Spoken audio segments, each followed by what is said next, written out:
Good morning. Oh my, what a...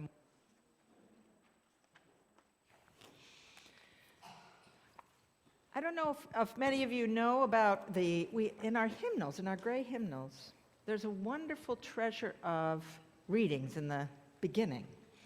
And I know a lot of you are doing summer worship services. It's a wonderful array of folk, of voices and stuff. But I'm just going to do an opening word this morning from our gray hymnal. It's by Annie Dillard. We are here to abet creation and to witness to it, to notice each other's beautiful face and complex nature so that creation need not play to an empty house. Good to be together. Let's sing hymn number 7 in the gray hymnal, The Leaf Unfurling. Please rise as you are able in body and or spirit.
Good morning. Welcome to First Parish in Milton.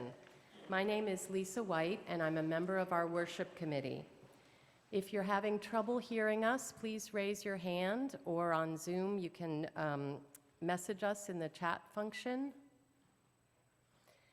We are so glad that you've chosen to be here this morning or to join us virtually. However your journey, whatever your heritage, and whomever you love, you are welcome here. Your presence here on Sunday morning enriches worship for everyone. This sanctuary is made holy by your presence. If you're joining us for the first time, a special welcome.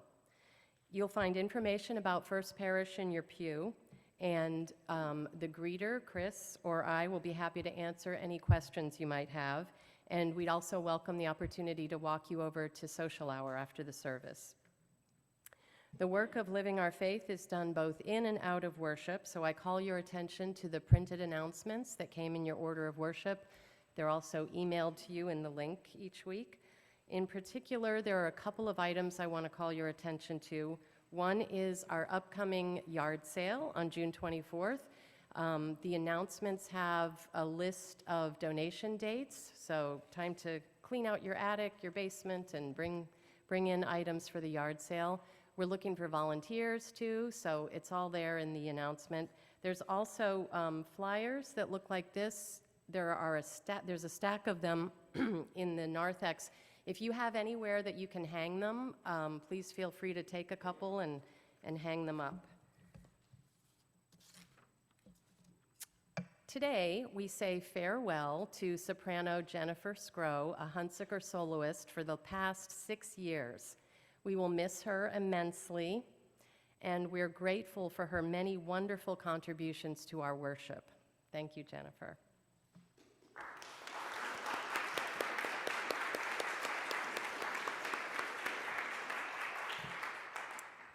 Now let's take a few moments to greet each other, old friends and new. And for those on Zoom, please turn on your video and go to the gallery so you can say hello to everyone.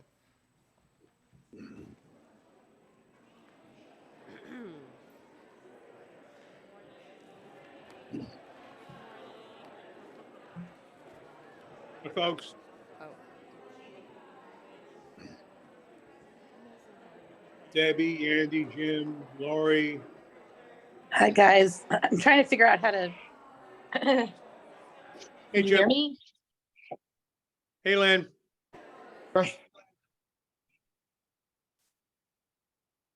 Enjoy this beautiful weather. Lori. There we go. Hi, Allison I'm hello, how are you? Carl, is out. Allison. Tracy's out walking the dog. All right, everyone. Hey, Good to see you. Elizabeth, you're around. Morning. Hi, Len. Yeah. I'm home Nice. cooking Entering to worship, please birthday take a dinner moment for John. for yourself. Nice. Oh, nice. Now Wonderful. Jump back. being here, when we can choose to connect with ourselves and the divine, when we can choose to just be present. Each Sunday, we light the chalice as a reminder that hope, love, and faith still abide.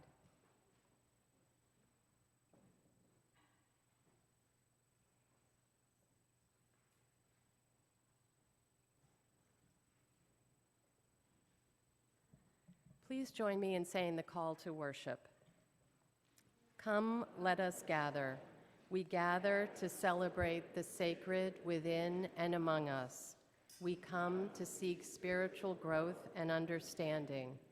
We strive to practice acceptance, forgiveness, and love. Together, we work to build a world with justice and compassion. Come, let us gather together.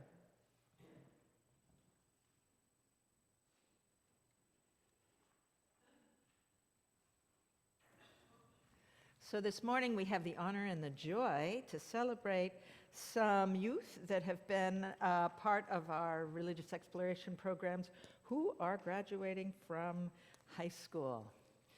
There are four. Two were unable to come today, but the families of the other two, would you please all come up if you would be so kind and or willing?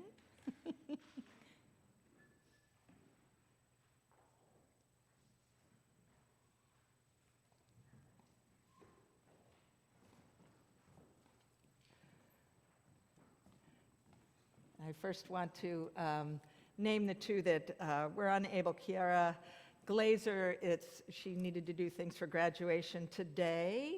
Her pronouns are she, her, and her next step is New York University. And Angel Leggett, his pronouns are they, them, or he, him. And this summer, they're going to Ireland, and then next year to Queen's University in Ontario. So Kira, would you like to come forward? Kira Geiling. She, her, is going to University of Vermont to study in the School of Education and Social Services. A hope for her life at, oh, go ahead.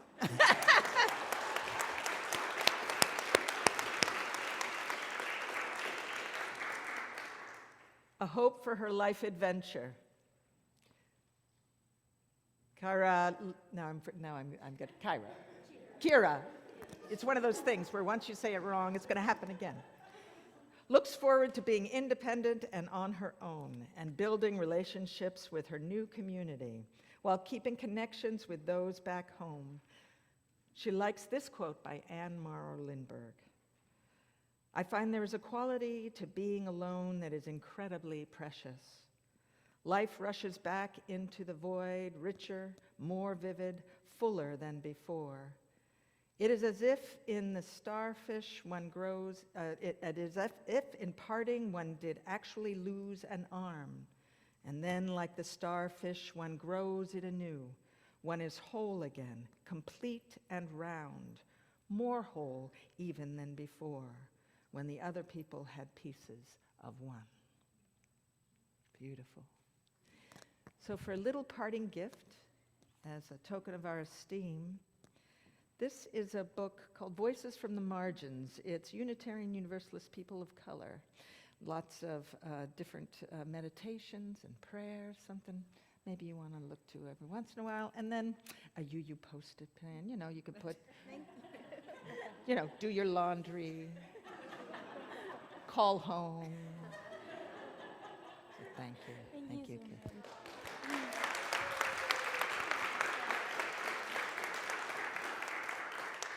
Sophie, come on up. Sophie D'Alessandro, pronouns she, her. Sophie will be attending the Thresholds program at Lesley University in the fall, where she hopes to begin working towards an associate's degree to work in the field of education.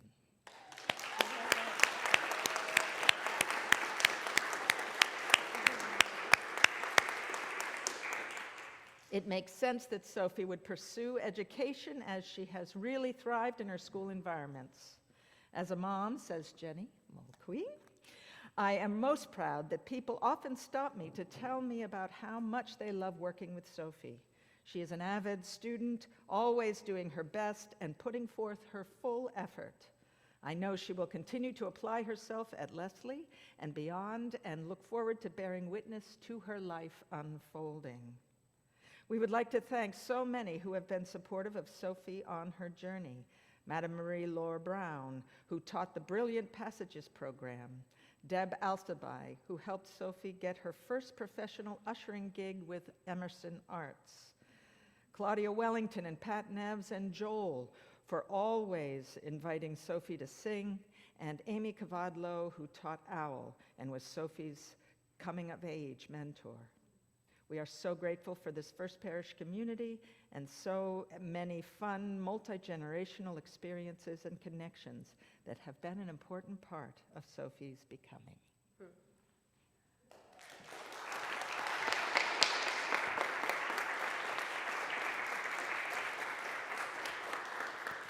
And you too, the Voices from the Margins, and a Post-it pad for all sorts of things. Thank you.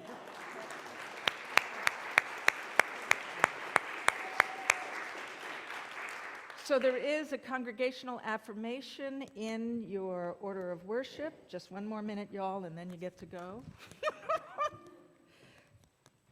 Whoever is willing, please let us say this together in unison. And it'll just be Sophie and Kira. Sophie, Kira, we have cherished your voices in the halls of our parish. As you step into your next chapter, know we are here for you, and that as you deepen and grow, so too will this faith condition that cherishes you. Today, we honor your journey and encourage your discoveries. May life bring enough challenge to fuel your dreams, enough affirmation to honor your gifts, and enough nurture to give your spirit peace. Blessings be.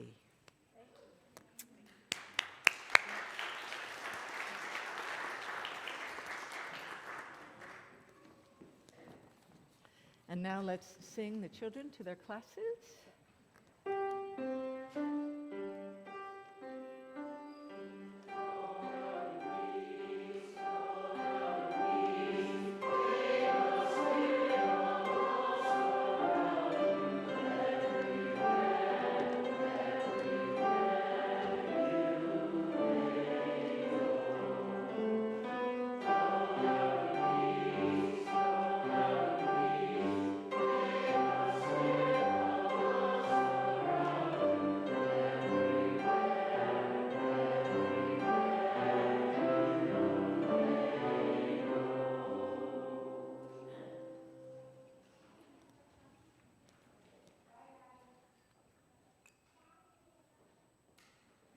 And now's the time in our service for time of stillness, where we settle in and enjoy the loving presence in this community and right here in this place.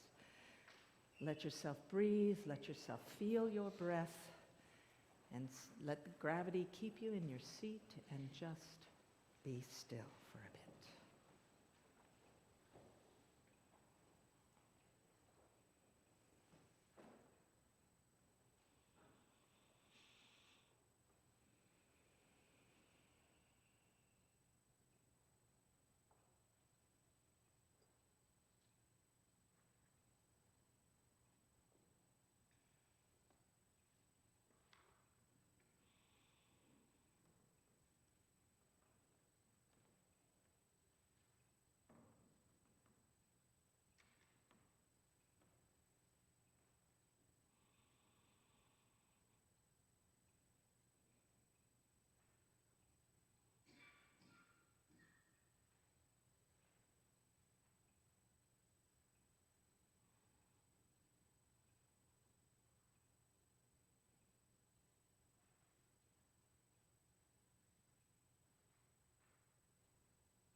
The reading this morning consists of several quotes by Wendell Berry, a writer, farmer, and environmental activist.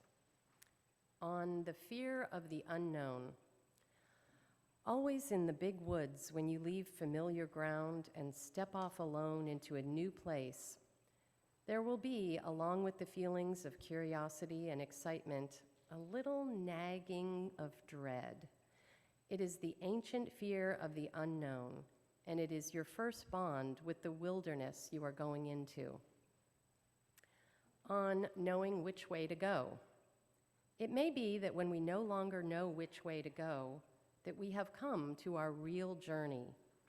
The mind that is not baffled is not employed. The impeded stream is the one that sings. On how to approach every day. So friends, every day do something that won't compute. Give your approval to all you cannot understand. Ask the questions that have no answers. Put your faith in 2 inches of humus that will build under the trees every 1,000 years. Laugh, be joyful, though you have considered all the facts. On the journey of discovery. And the world cannot be discovered by a journey of miles, no matter how long, but only by a spiritual journey, a journey of 1 inch, very arduous and humbling and joyful, by which we arrive at the ground at our own feet and learn to be at home.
Excuse me, this got a little.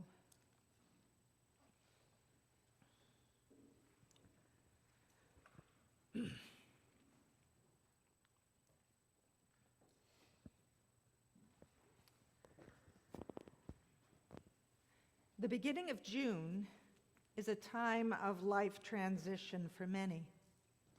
Graduations, end of school year, retirements, weddings.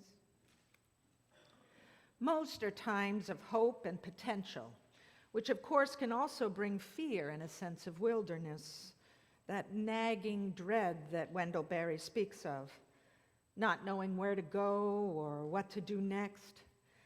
Stepping out of the familiar and finding a huge world full of possibilities, which can lead to overwhelm and the crazies of too much choice. And what a complicated world it is. With the digital expanse, we can be aware of far more happenings than our being can integrate, far more choices than are possible to take. Far more information than ever before in the human sphere.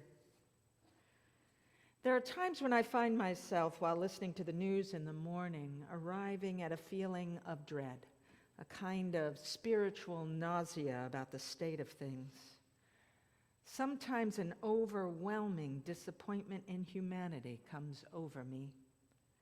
The dread is too big to handle and something I don't want to feed, because I do want to be a part of the solution or evolution and not a part of the problem or the arrogance of human-centeredness. Climate crisis, the epidemic of violence, persistent misogyny, denial of white supremacy culture, all too big to make any significant difference on my own, and too urgent to ignore. And oh, I wonder about the youth entering the world these days. The tyranny of too much information while deep in developing one's sense of self. According to the Center for Disease Control and Prevention, in the 10 years leading up to the pandemic, feelings of persistent sadness and hopelessness, as well as suicidal thoughts and behaviors, increased by about 40% among young people. 40% increase before the pandemic. These data echo a cry for help, said CDC Acting Principal Deputy Director Deborah Howie. The COVID-19 pandemic has created traumatic stressors that have the potential to further erode students' mental well-being. Our research shows that surrounding youth with the proper support can reverse these trends and help our youth now and in the future. This concern for the next generation is vital. It is also a warning of how we are behaving with and for one another. It's a gift of wisdom if we're willing to accept it and see it. But it isn't about changing the views of our youth. It's about tending to our own spiritual groundings so that we can be present to the changes, helpful in our experiences, make wiser choices, and strengthen our fierce and humble participation in life's worth. The good news is that we have everything we need within and about us to find that grounding, that resilience, that sense of life's worth. This is something we often forget, which brings the false thinking that we're on our own without enough resources. We tend to center all we have on what we know at the moment, narrowing the field of opportunity and ability till the sense of all that's needed in the world becomes overwhelming, even impossible. This need not be so. We have the centering tools in any circumstance. We can coach ourselves out of confined thinking and cynicism. The gift of life is prepared for life.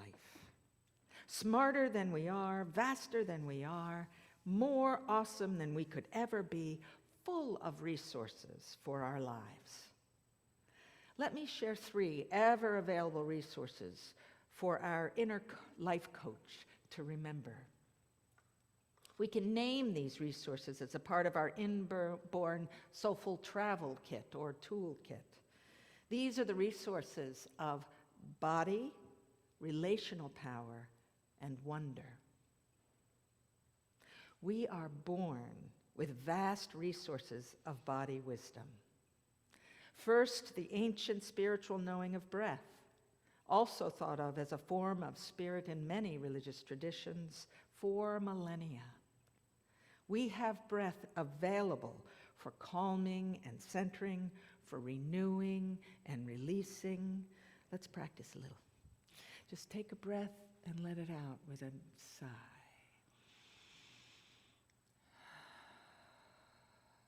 This time, breathe it in and let that sigh have a sound.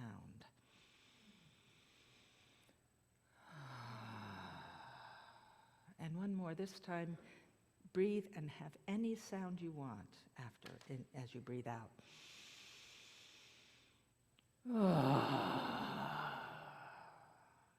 See, now this is something you can do anytime you're at work.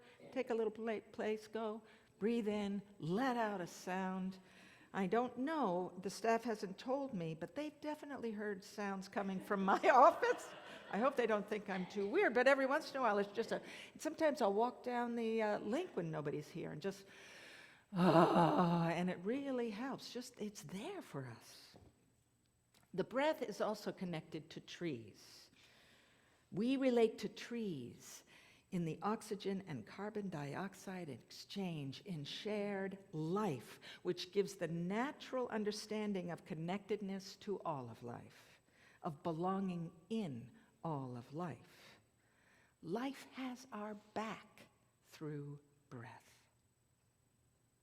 We also have our bodily senses, which reach out to the world through taste and sight and smell and sound and touch, helping us understand that there are many ways of knowing many kinds of connection. And we are earth beings, earthlings. Nature encourages body wisdom and belonging, the warmth of sun, the release of wind, the expanse of sky, the nourishment of water in our bodies, on our skin. These resources are here for us to ever draw from. Body wisdom. The second vast resource is that of relational power. Nelson Mandela, South African leader and Nobel Peace Prize laureate in the 20th century, was imprisoned for 27 years as an activist against apartheid. Several other leaders were imprisoned at the same time. They were completely isolated, got little to eat, and had to undertake the grueling work of pounding rocks into gravel. What kept him and the others sane, according to Mandela, was the community they formed for themselves. Gay McDougall, who assisted in the defense of thousands of political prisoners in South Africa, remarked, "One of the things that was extraordinary about Mandela was his sense that being in a group of people committed to the same principles, along with making collective decisions about the way forward, is an essential element in movement building and survival in circumstances that are harsh and oppressive." Shared being, connecting with others, this is a lifeline, not only in cruel situations, but in the simple challenges of living day to day. Beloved community, however you form it, can uphold you.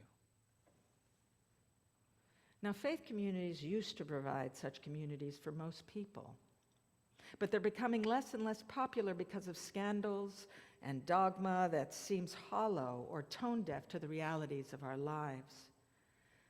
There's also the deep disappointment of hypocrisy, which inevitably follows the insistence on structures that do not support freedom of belief or a person's true life.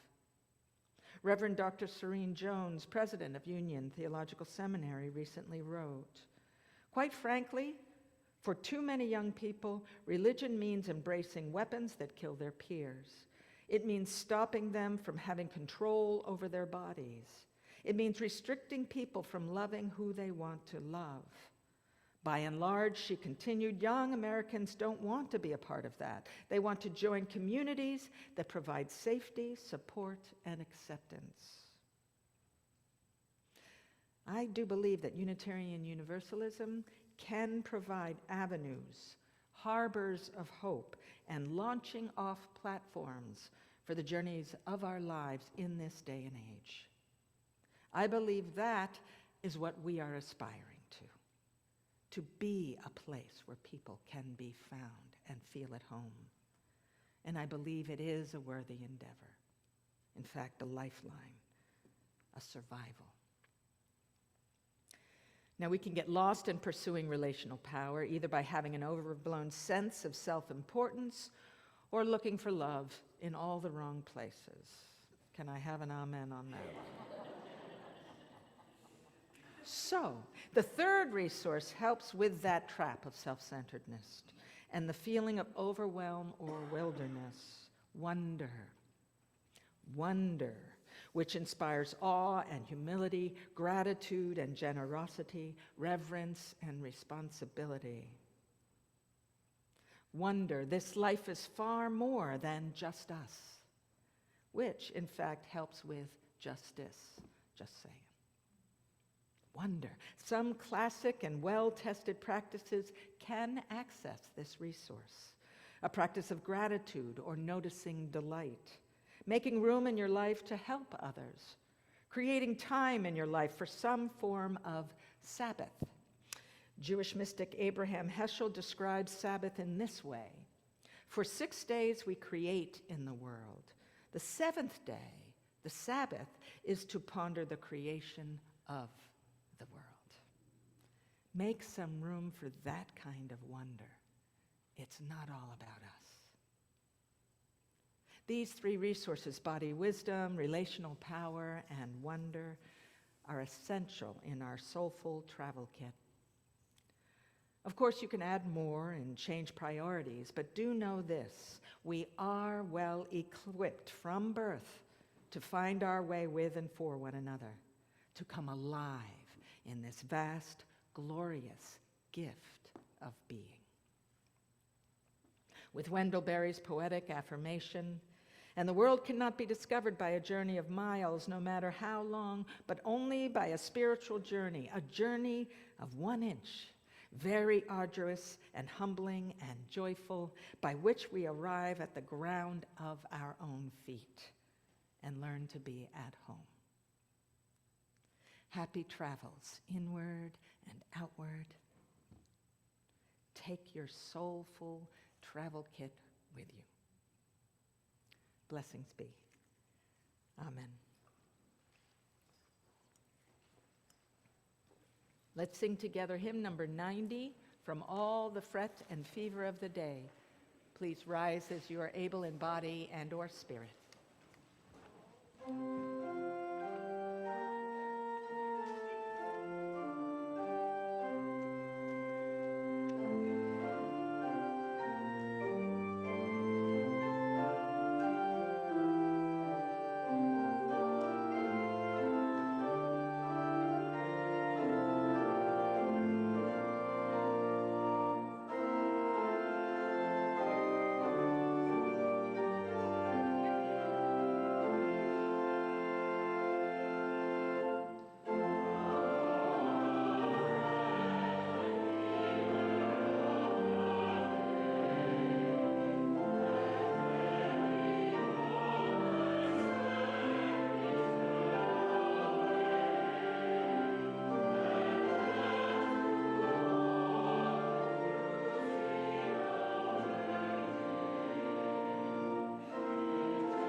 Good morning.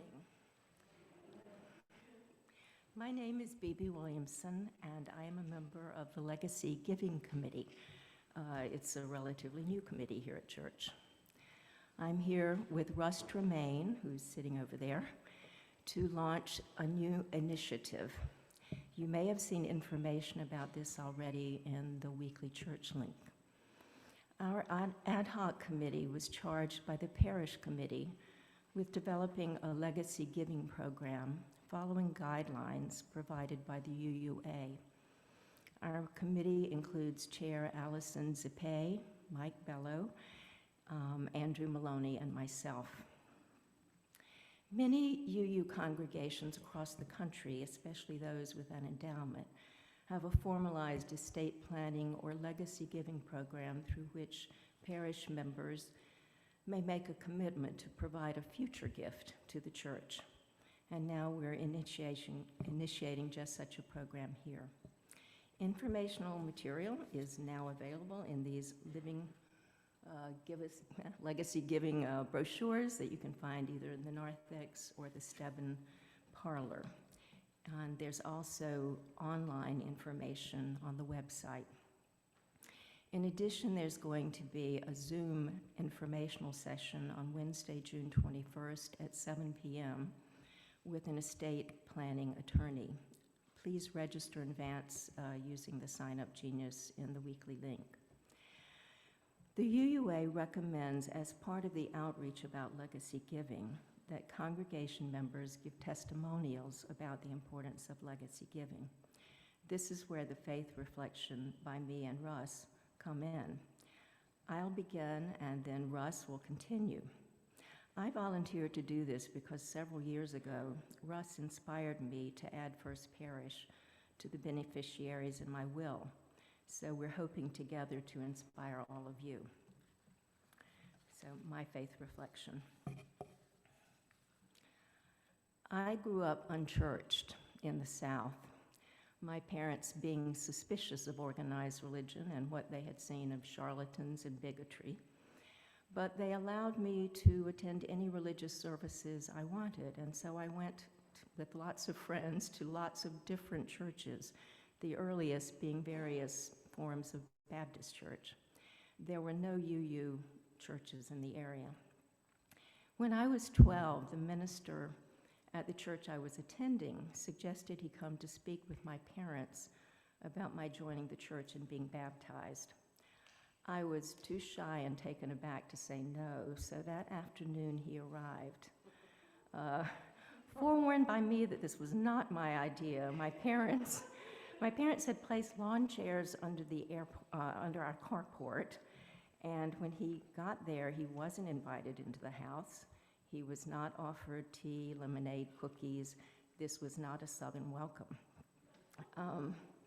As he started to speak, my parents politely interrupted and told him that they didn't believe children should be encouraged to join something they couldn't fully understand, but that I had a good mind, and when I was an adult, I could join whatever religion I wanted.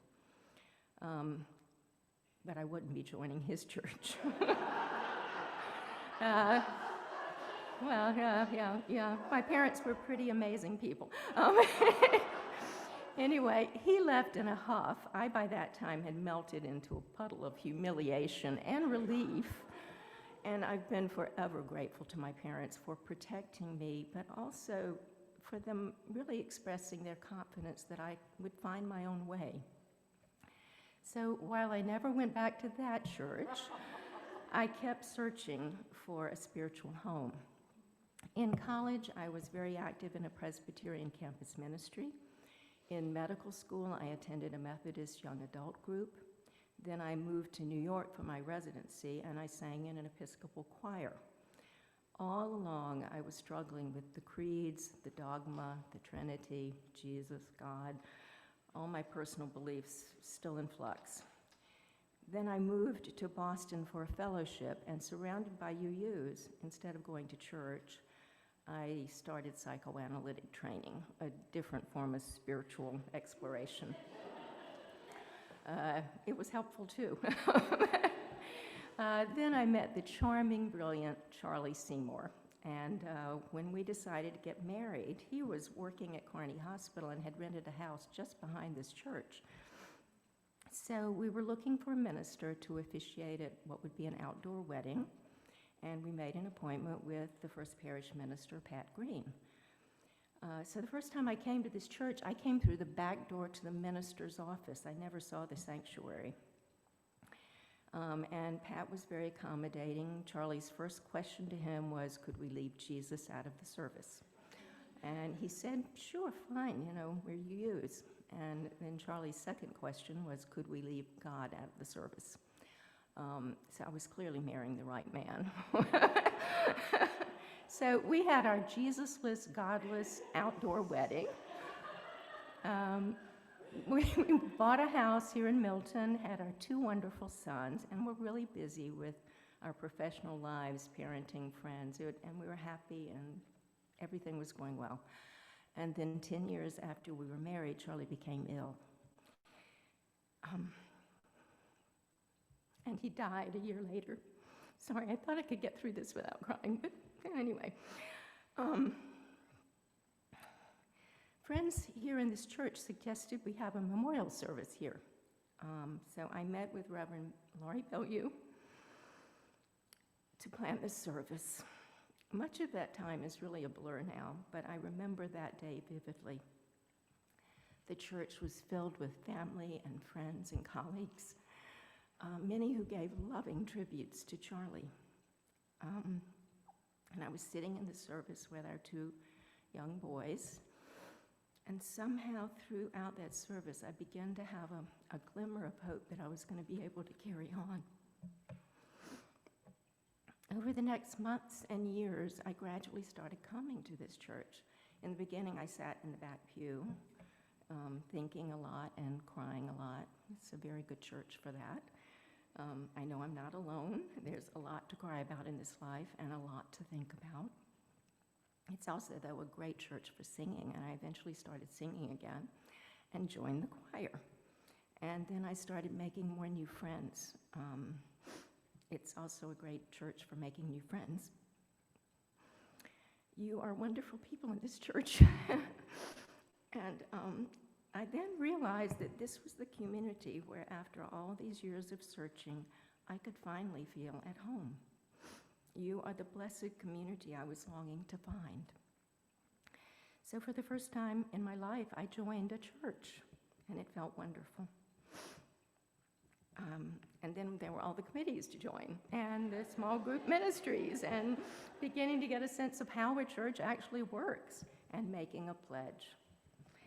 And one Sunday morning, at the end of a service, Russ Tremaine stood up, rather, I think, ad hoc, I don't know, just it seemed out of nowhere, and he spoke eloquently about the importance of remembering the church in your estate, and I was inspired. So I spoke with my now grown sons, who know how important this church has become to me, called our lawyer, and added First Parish as a beneficiary in my will. We all know we're going to die, but most of us don't like to dwell on that. I ended up at this church because of a death, and I hope someday there will be a memorial service here for me. Like many of those faithful members who have gone before, I will be leaving a legacy to help ensure that this church is here in the future for others who, like me, can find a home. So now I'm going to pass the baton to Russ, please, and hope that he inspires you as he inspired me.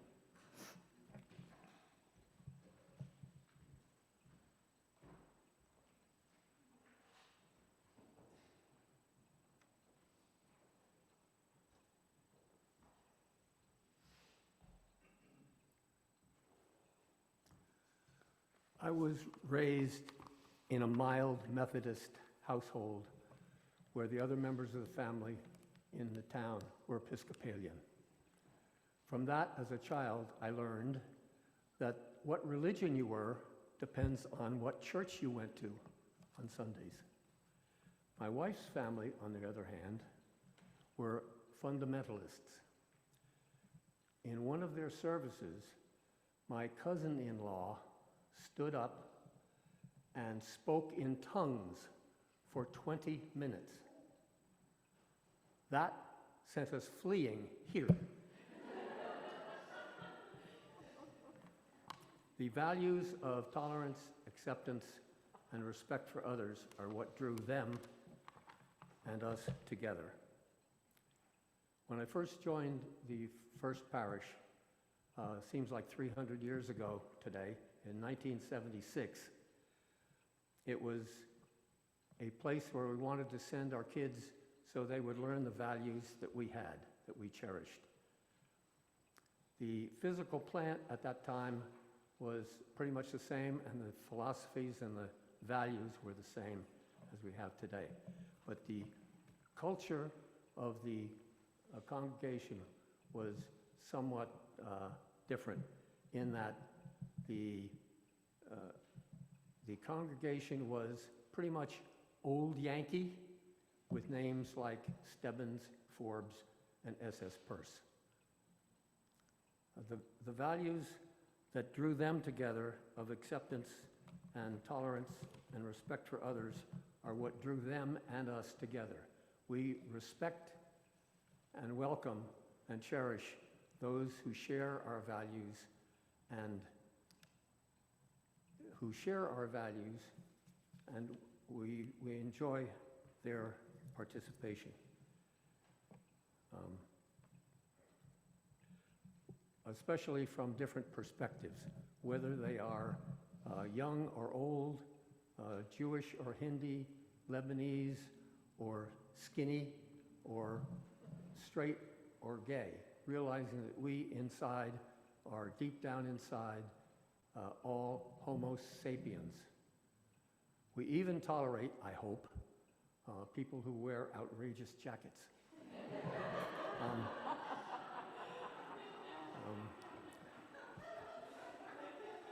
Membership in this church is a commitment not only to our values, but to the dedication of our predecessors who sought to ensure those values. To that end, they not only supported their annual budgets, but more importantly, they left bequests in their wills to the church. Those bequests have become what we enjoy as our endowment. That endowment, the income from that endowment, pays more toward our annual budgets than all of our annual pledges do. Another way of saying that is, perhaps, our long-dead predecessors pay more for today's service than we do. Think about that. The income from that endowment pays more toward our operating budget annually than all of our annual pledges do. So, I forgot what I was going to say.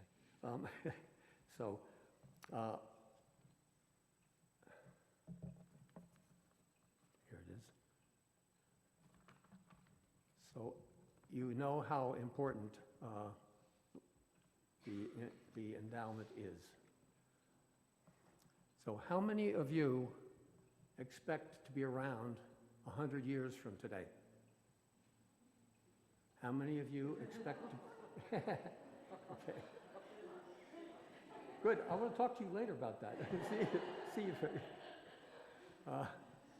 how many of you expect to be around 1 year from today? I see a lot of hands.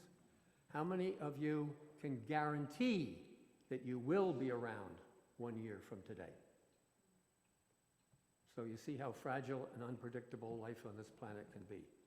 So what that means is that you should have a will to ensure that the assets that you do have go to those family members and loved ones and causes you believe in.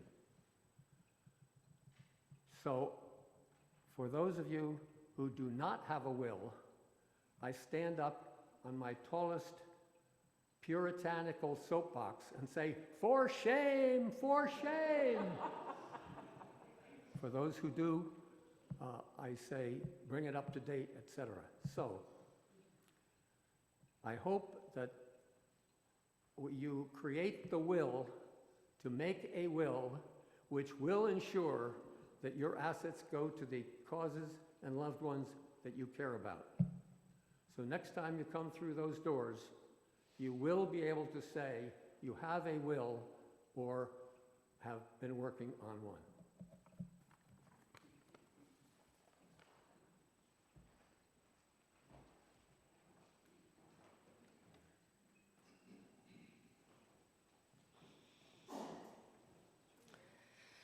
So now that we know we're going to die, let's pray.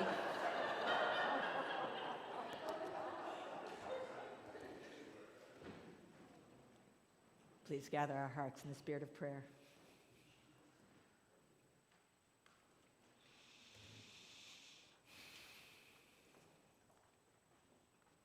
The wonder of life and the lifetimes we lead are held by a presence beyond naming, known in many names and by many ways.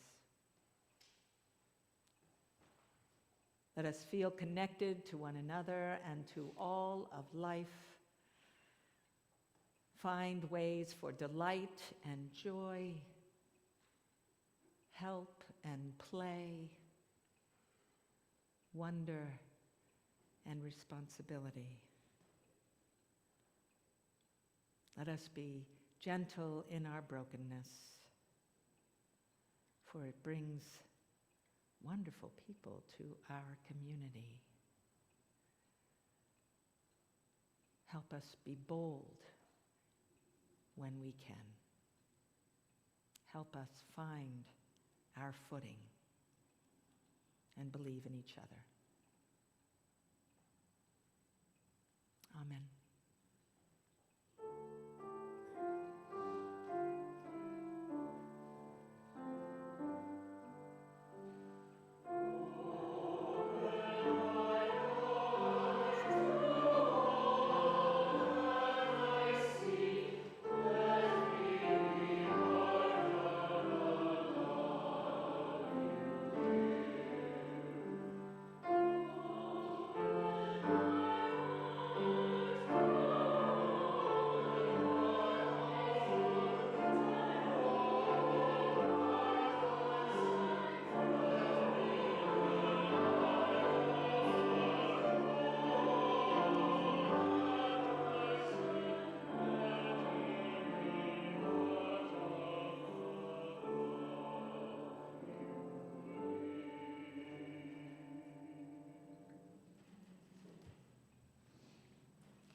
This morning we have with us Anthony Atride, who is the Executive Director of the YMCA of Greater Boston, and I'd like to invite him up to say a few words.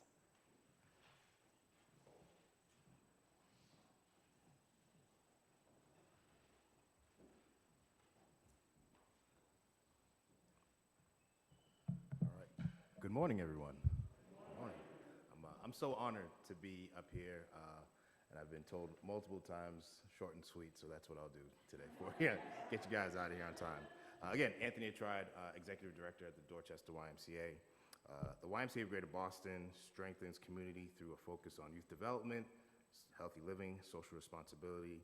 As a community's leading nonprofit, we are dedicated to nurturing the potential of every child and teen, improving a community's health and well-being, providing opportunities to give back support to our neighbors. Each year, the YMCA enables more than 180,000 youth, young adults, and seniors to be healthy, confident, connected, and secure. The YMCA is uniquely positioned to address key issues facing the community, all of which were exacerbated by the recent pandemic. Health inequities, racial and ethnic minority populations such as those living in Dorchester experience higher rates of diabetes, hypertension, obesity, asthma, heart disease when compared to their counterparts. Education.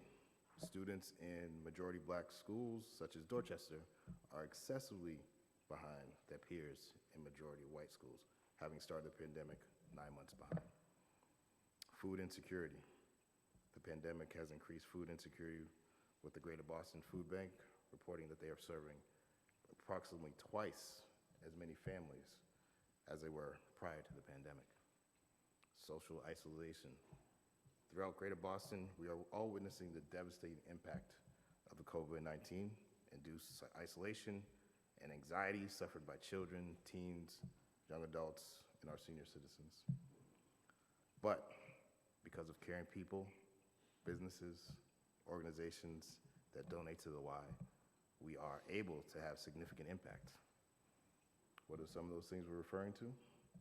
In the past year, the Dorchester Y has provided after-school programming to 212 youth ages 5 to 13, provided up to 10 weeks of summer camp to 167 youth ages 5 to 13, provided real work experience to 34 teens, provided substantive college and career readiness through YMCA Achiever programs to 37 high school juniors and seniors, provided swim lessons to 110 adults, provided swim lessons to 819 youth, enrolled 314 youth in structured youth sports programs, provided over $94,000 of scholarship for membership, after school, summer programs, and low-income families, provided over 46,000 free meals and snacks to youth in after school and summer programs, provided over 100,000 free pantry bags of food to Dorchester residents. You probably already know this, but I believe it is worth mentioning. When you give your time, your talent, your treasure, you're giving as a champion for the children and families and seniors served by the YMCA of Greater Boston. Again, I'm thankful to be here. I'm honored to be in the presence of loving folks, and thank you for all you guys are doing now and in the future for folks in this community. Thank you very much.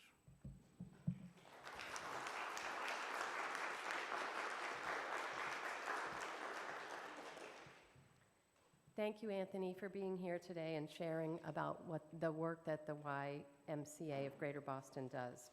As many of you know, twice a month, our offering is given to an organization whose work this congregation supports. This effort is spearheaded by our Social and Environmental Justice Committee, and it's one of the ways we fulfill our mission of helping to build a just and healthy world. Today's offering will be given to the YMCA. To give, please follow the instructions printed in your order of worship or shown on the Zoom screen. For those in the meeting house, you may also deposit cash or a check in the offering plates that are at both entrances. Please support the Y by giving as generously as you can.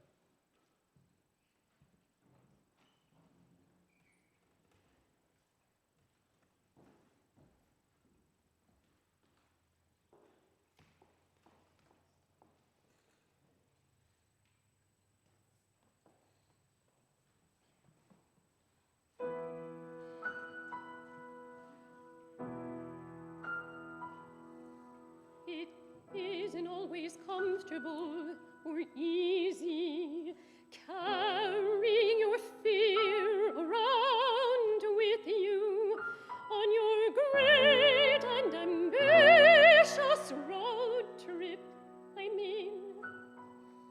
But it's always worth it.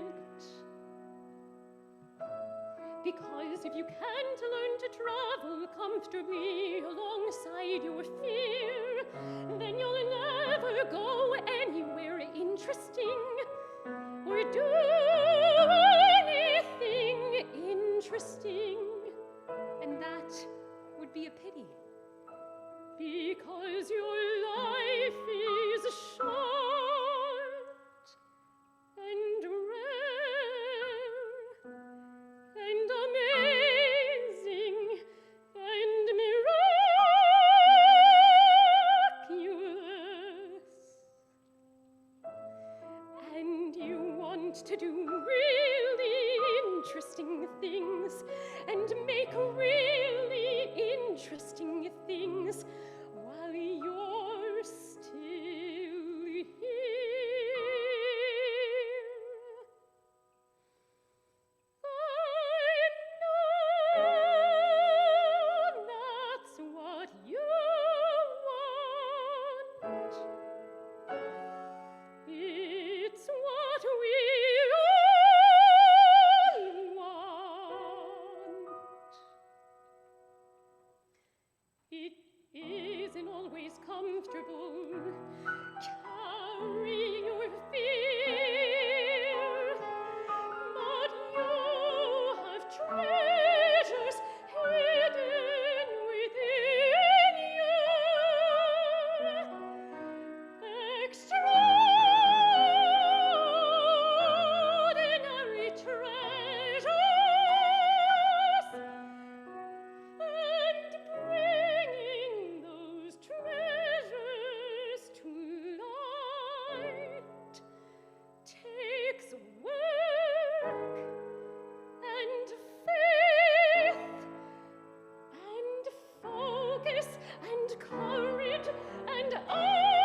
clock is ticking, the clock is ticking, ticking, ticking, and the world is spinning, the world is spinning, the world is spinning, spinning.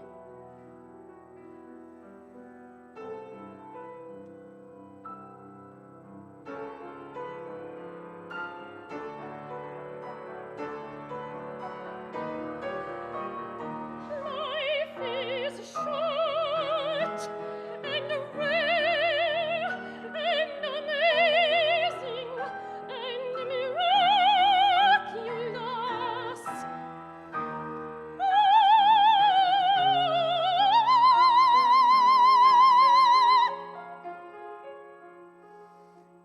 And the clock is ticking, the clock is ticking, the clock is ticking, ticking, and the world is spinning, the world is spinning, and we simply do not have time anymore to think so small.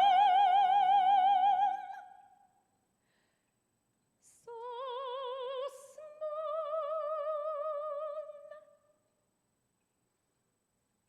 You have treasures hidden within you. Extraordinary treasures.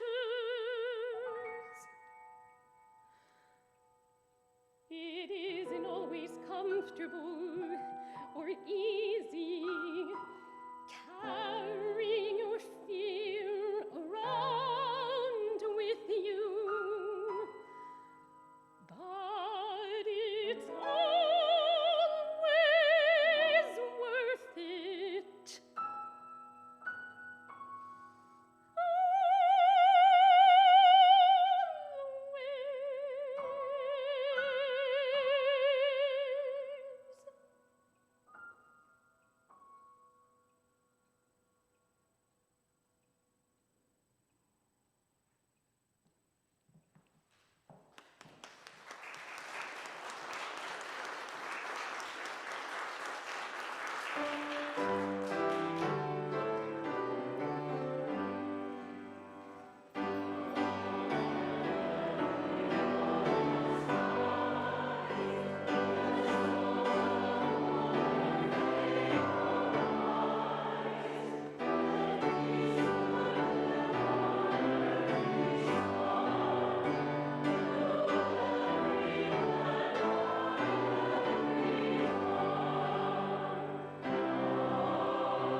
Please join in saying the words of the unison dedication.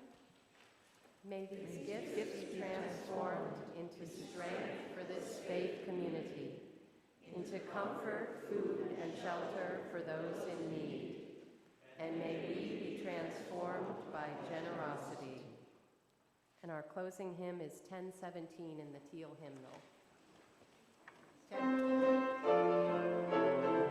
10:18. Thank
And as I douse the flame of our chalice, may the flame of our faith burn bright and deep within us, wherever we are on our journey, whatever stage we are facing, whatever communities we encounter.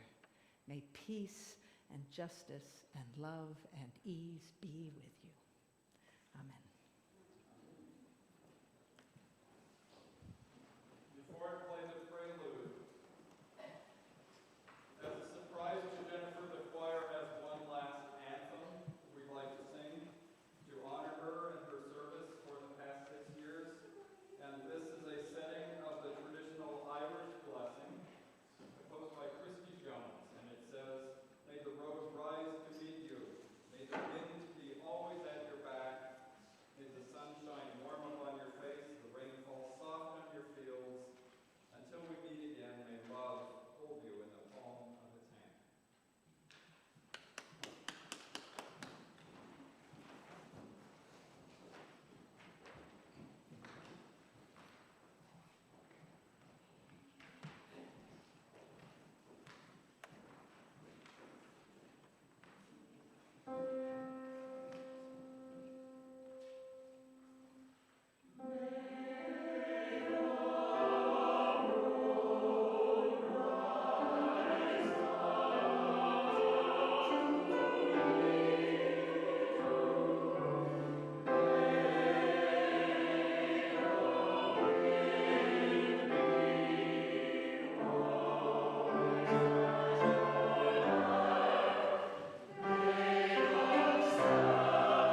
Hello?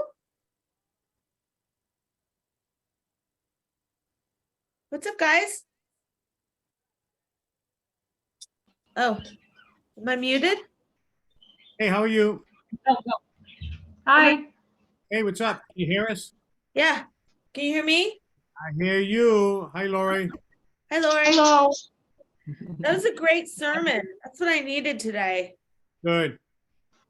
That's what church is all about. You need a good sermon. Hey, Jen. Yeah. Hi, I'm gonna be on and off the screen. I'm cooking